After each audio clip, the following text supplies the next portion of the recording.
Assalamualaikum. Apa kabar kawan inspirasi? Semoga kita selalu diberi kesehatan, keselamatan, dan keberkahan di setiap harinya oleh Allah Subhanahu wa Ta'ala. Sebuah dunia dipenuhi dengan kekacauan, peperangan, dan pengungsian. Di tengah kegelapan itu, lahir seorang anak yang kelak akan menjadi penerang bagi jutaan jiwa di seluruh dunia. Ia adalah Jalaluddin Rumi, penyair, mistikus, dan pencari kebenaran yang mengubah penderitaan menjadi puisi dan kesedihan menjadi cinta yang abadi. Siapakah Rumi sebenarnya? Apa yang membuatnya menjadi simbol cinta universal yang masih bergema hingga hari ini? Mari kita jelajahi kehidupan dan karya sang penyair yang menulis dengan tinta cinta ilahi.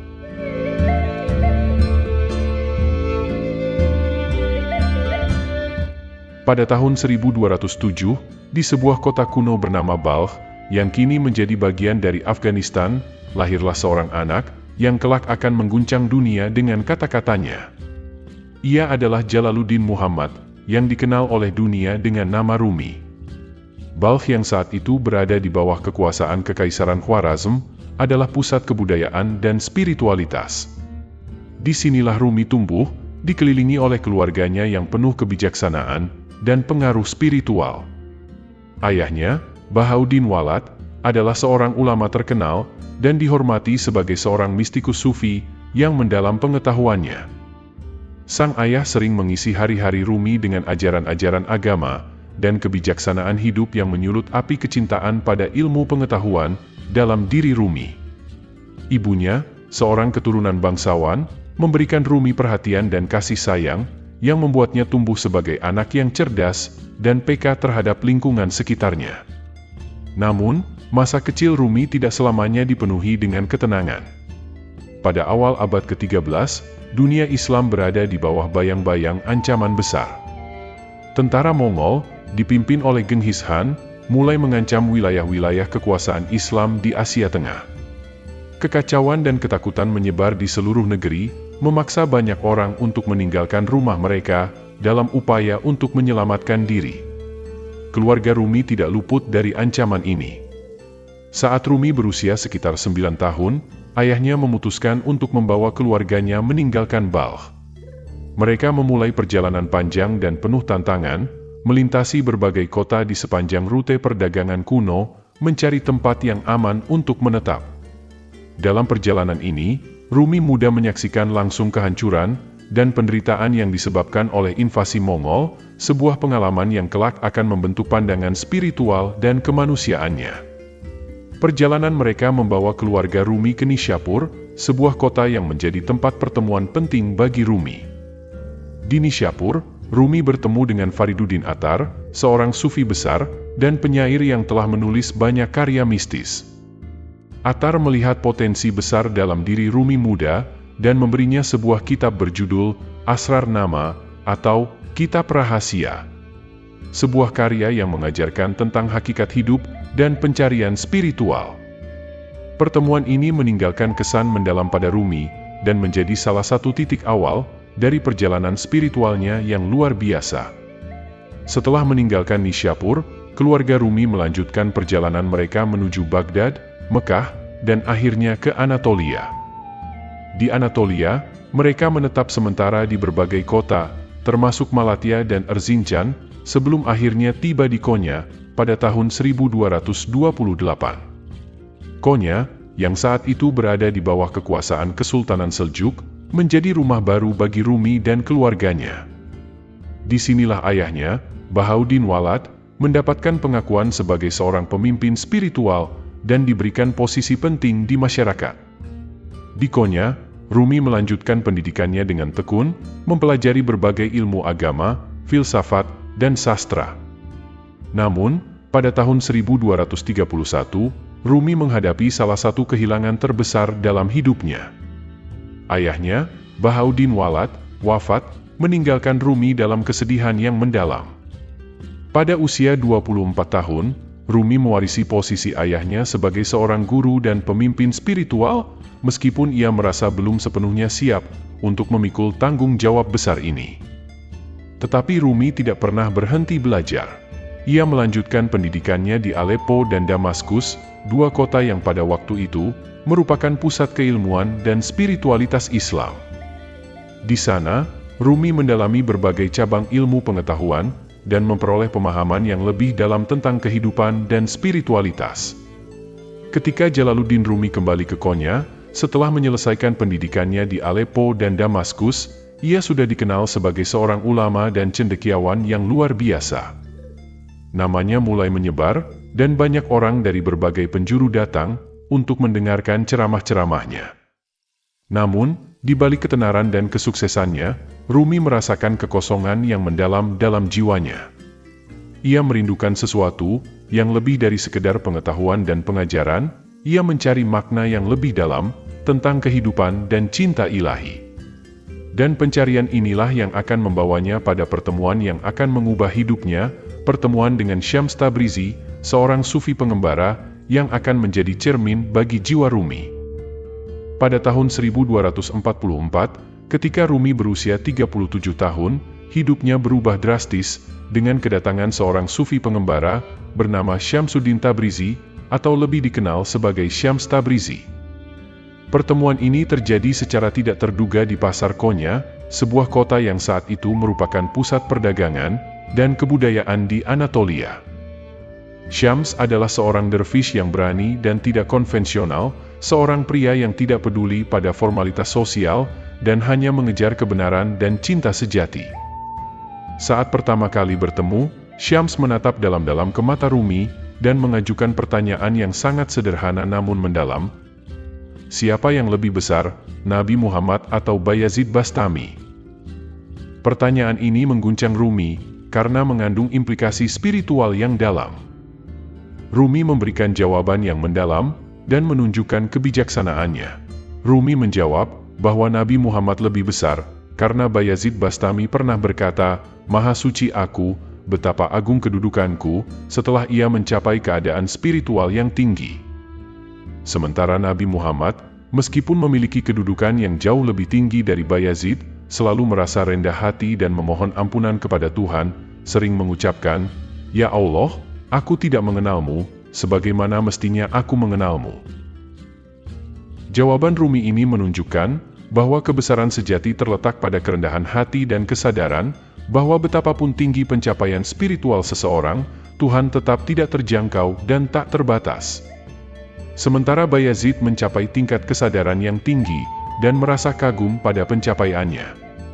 Nabi Muhammad tetap rendah hati dan sadar akan kebesaran Tuhan yang tak terhingga, menjadikannya sosok yang lebih besar. Syams mengarahkan perhatian Rumi pada gagasan tentang pengalaman langsung dengan Tuhan, sebuah konsep yang melampaui pengetahuan teoritis dan dogma agama. Dari saat itu, Rumi merasa seperti telah menemukan cerminan dari jiwanya yang hilang. Hubungan Rumi dengan Syams jauh melampaui sekedar hubungan antara guru dan murid.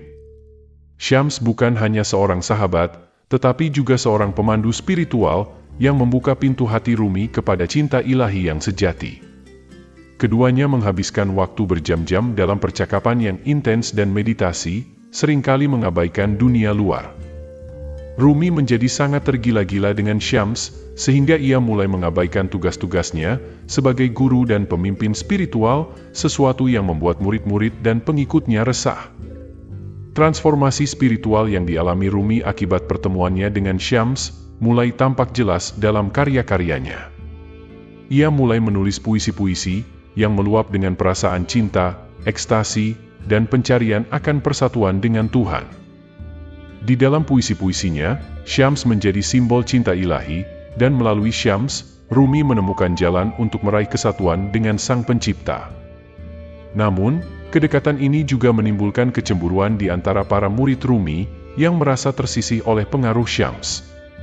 Kecemburuan dan ketidakpuasan ini memuncak ketika pada suatu hari di tahun 1247, Syams tiba-tiba menghilang tanpa jejak.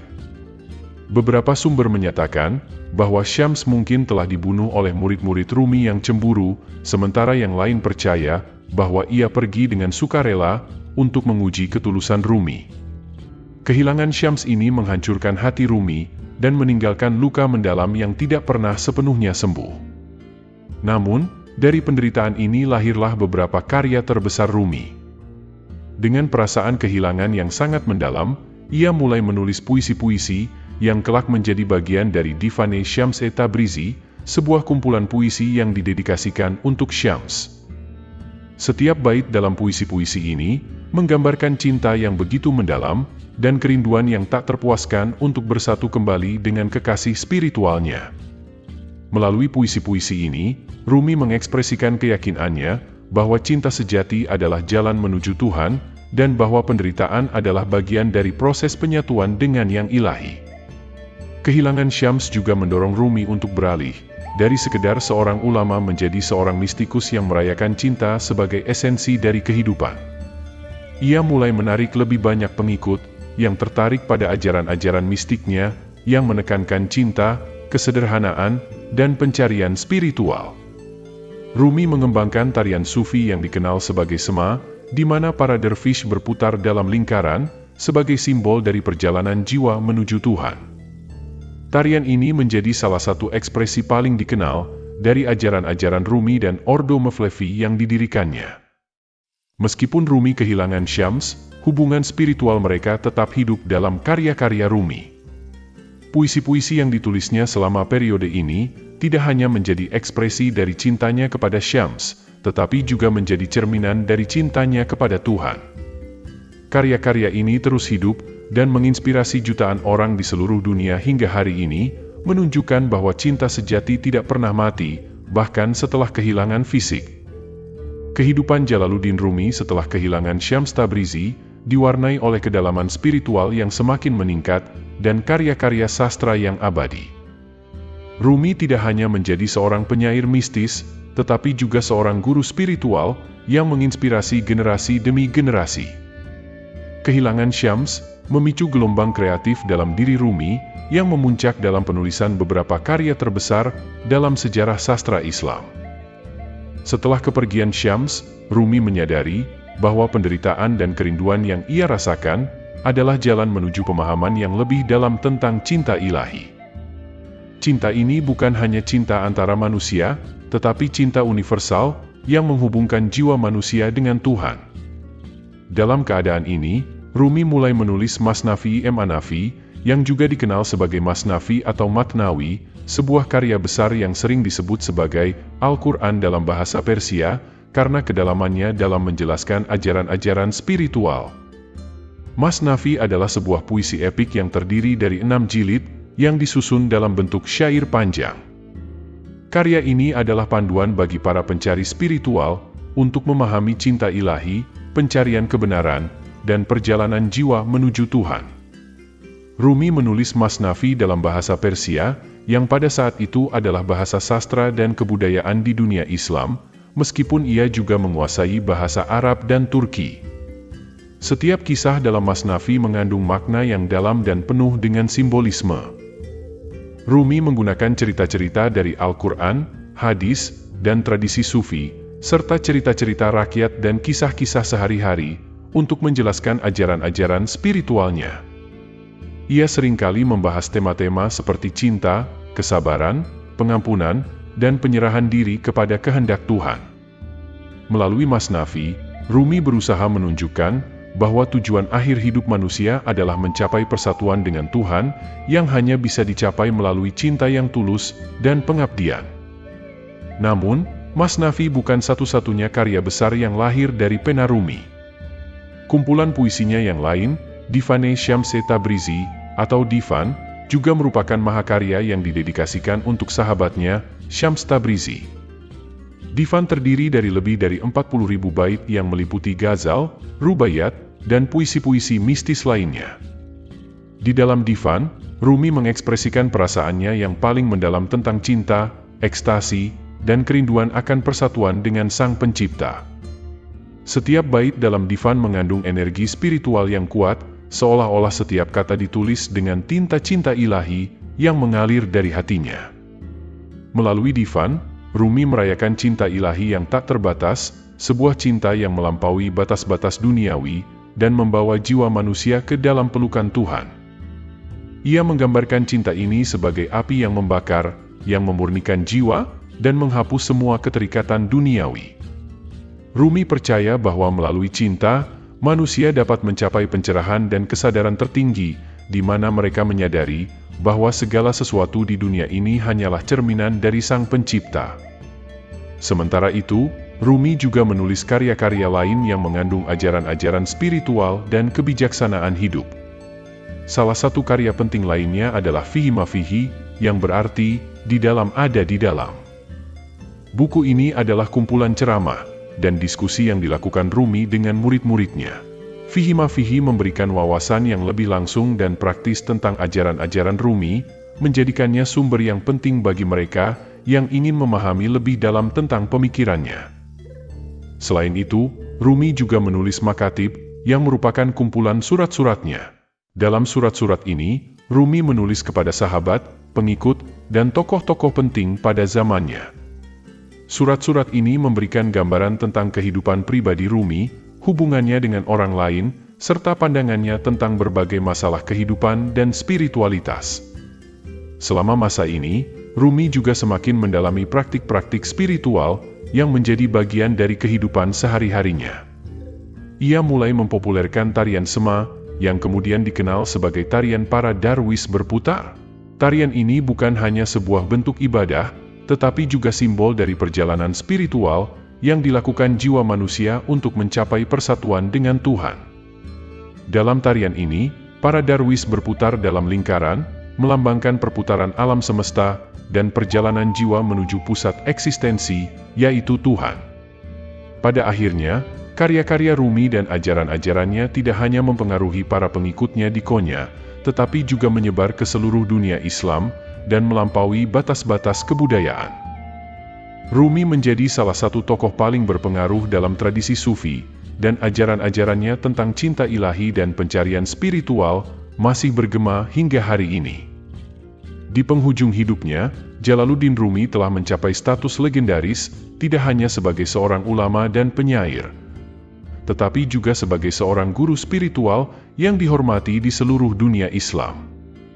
Meskipun usianya semakin bertambah, semangat Rumi dalam mengajarkan cinta dan kebijaksanaan ilahi tidak pernah surut. Seiring berjalannya waktu, Rumi semakin mendalami ajaran-ajarannya, dan pengaruhnya terus meluas, menarik pengikut dari berbagai latar belakang. Salah satu murid Rumi yang paling setia adalah Husam Chelebi, seorang pria yang sangat mengagumi kebijaksanaan dan spiritualitas Rumi. Husam tidak hanya menjadi pengikut, tetapi juga sahabat dan penulis dari banyak ajaran Rumi. Di bawah bimbingan Rumi, Husam membantu menyusun banyak karya Rumi, termasuk Masnavi Manafi, dan ia memainkan peran penting dalam memastikan bahwa ajaran-ajaran Rumi diteruskan kepada generasi berikutnya. Pada tahun-tahun terakhirnya, Rumi tetap tinggal di Konya, kota yang telah menjadi rumah spiritualnya, sejak kedatangannya di sana pada tahun 1228. Di Konya, Rumi terus menarik pengikut yang datang untuk mendengarkan ceramahnya, membaca puisinya, dan ikut serta dalam praktik-praktik sufi yang ia ajarkan. Rumi mengajarkan bahwa cinta adalah kekuatan yang paling mendasar dalam kehidupan, dan bahwa melalui cinta, manusia dapat mencapai persatuan dengan Tuhan. Ajaran ini menjadi inti dari pesan spiritual Rumi, yang terus ia sampaikan hingga akhir hayatnya. Salah satu momen penting dalam kehidupan Rumi pada masa ini adalah perkembangan Ordo Mevlevi, yang didirikan oleh para pengikutnya setelah kematiannya. Ordo Mevlevi dikenal sebagai darwis berputar, karena praktik Sema, tarian spiritual yang dipopulerkan oleh Rumi dan murid-muridnya. Praktik ini menjadi simbol dari perjalanan mistis menuju persatuan dengan Tuhan, dan terus dipraktikkan oleh para pengikut Rumi di seluruh dunia hingga hari ini. Pada tahun 1273, ketika Rumi berusia 66 tahun, kesehatannya mulai menurun.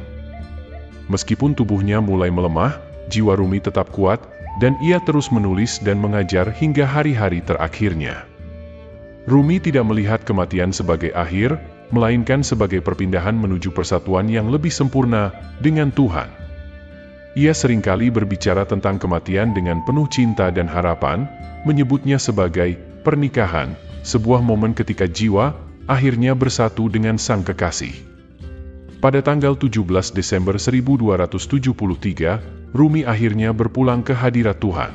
Kabar tentang wafatnya menyebar dengan cepat, dan ribuan orang dari berbagai lapisan masyarakat datang ke Konya untuk memberikan penghormatan terakhir.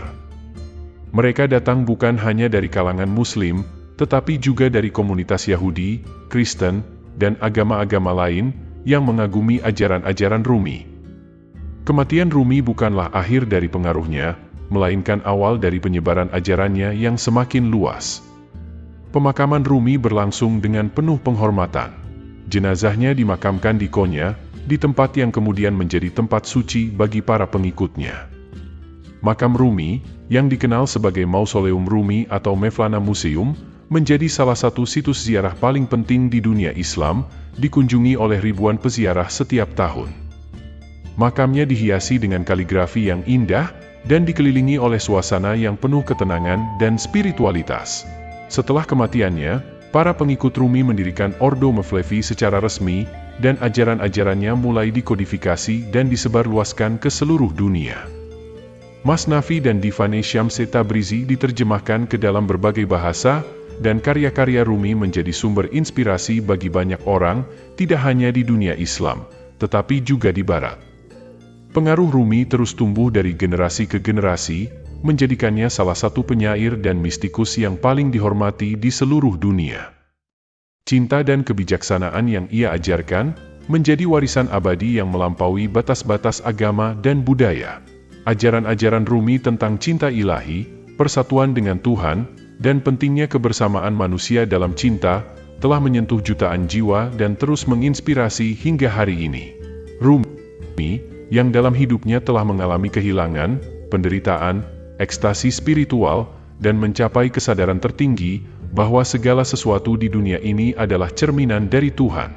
Ia mengajarkan bahwa dengan cinta, manusia dapat melampaui semua perbedaan, dan menemukan kebahagiaan sejati dalam persatuan dengan Sang Pencipta. Hingga kini, ajaran-ajaran Rumi tetap relevan, menawarkan jalan menuju pemahaman yang lebih dalam, tentang makna hidup dan cinta. Jalaluddin Rumi bukan sekadar seorang penyair atau ulama, ia adalah jiwa yang menerangi dunia dengan cinta, kebijaksanaan, dan spiritualitas yang melampaui batas-batas waktu dan ruang. Melalui karyanya, Rumi telah membawa kita pada pemahaman yang lebih dalam tentang makna cinta sejati, cinta yang tidak hanya menghubungkan manusia dengan sesamanya, tetapi juga dengan Sang Pencipta. Sepanjang hidupnya, Rumi menghadapi banyak tantangan dan kehilangan, namun ia selalu menemukan kekuatan dan penghiburan dalam cinta yang ia peluk dengan sepenuh hati.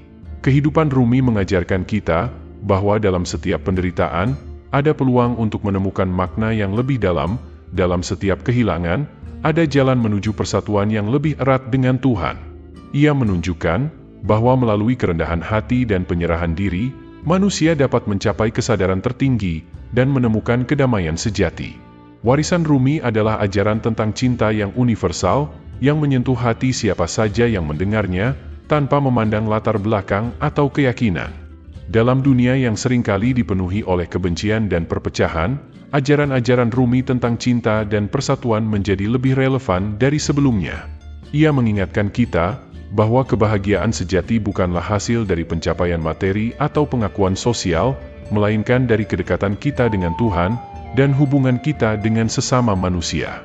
Melalui Rumi, kita belajar bahwa cinta adalah kekuatan paling kuat di alam semesta, yang dapat mengatasi segala rintangan, dan membawa kita menuju cahaya ilahi. Sejarah singkat ini memberikan kita pesan yang jelas, bahwa hidup ini adalah sebuah perjalanan spiritual, di mana setiap langkah yang kita ambil, dapat membawa kita lebih dekat kepada Tuhan, asalkan kita menjalani hidup dengan cinta dan pengabdian yang tulus. Rumi mengajarkan bahwa di dalam diri setiap manusia terdapat percikan cahaya ilahi yang dapat menyala terang jika kita mau membuka hati dan menerima cinta dalam segala bentuknya. Semoga kita semua dapat mengambil inspirasi dari hidup dan ajaran Rumi dan menjadikan cinta sebagai landasan dalam setiap tindakan kita, sehingga kita pun dapat menemukan kedamaian dan kebahagiaan sejati dalam persatuan dengan Sang Pencipta. Wallahu a'lam bishawab. Itulah kisah singkat dari perjalanan hidup Jalaluddin Rumi. Semoga kita dapat mengambil hikmah dan menjadi inspirasi untuk hidup kita yang lebih baik. Mohon maaf jika ada salah-salah kata. Jika ada saran dan kritik, atau request kisah inspiratif lainnya, silahkan tulis di kolom komentar, atau bisa juga DM ke akun sosial kami di kolom deskripsi di bawah. Akhirul kalam. Wassalamualaikum warahmatullahi wabarakatuh.